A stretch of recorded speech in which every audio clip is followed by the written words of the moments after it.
രണ്ടാം ദിവസത്തെ മേഘാലയം അവിടെ ആവേശകരമായി നടന്നുകൊണ്ടിരിക്കുകയാണ്. കുറച്ച് മണിക്കൂറിനുള്ളിൽ ലേലം വിളി അവസാനിക്കുന്നതാണ്. അതുകൊണ്ട് ടീമുകളെല്ലാം താരങ്ങളെ വാരിക്കൂട്ടുന്ന തിരക്കിലാണ്. ഇപ്പോഴിതാ രാജസ്ഥാൻ, മുംബൈ CSK മികച്ച താരങ്ങളെ വാങ്ങിച്ചിരിക്കുകയാണ്. അതുപോലെ ഒരുപാട് താരങ്ങൾ അൺസോൾഡ് ആയിട്ടുണ്ട്. പേര് കേട്ട മികച്ച താരങ്ങൾ അൺസോൾഡ് ആയിരിക്കുകയാണ്.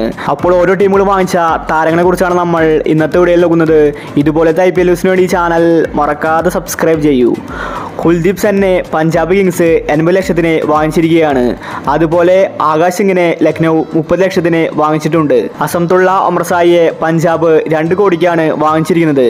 അതുപോലെ IPL ചരിത്രത്തിലെ ഏറ്റവും പ്രായം കുറഞ്ഞ ഒരു താരം വിറ്റുപോയിരിക്കുകയാണ്. അത് വൈഭവ് സൂര്യവംശിയാണ്. രാജസ്ഥാനാണ് വൈഭവിനെ 1 കോടി 10 ലക്ഷത്തിന് വാങ്ങിച്ചിരിക്കുന്നത്.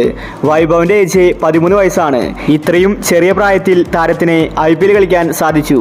അതുപോലെ ഒരുപാട് താരങ്ങൾ അൺസോൾഡ് ആയിരിക്കുകയാണ്. IPL വേഗതയിൽ പന്തെറിഞ്ഞ ഉമ്രാൻ മാലിക് അൺസോൾഡായി. മാലിക് ഒരു കാലത്ത് IPL ചരിത്രമായിരുന്നു.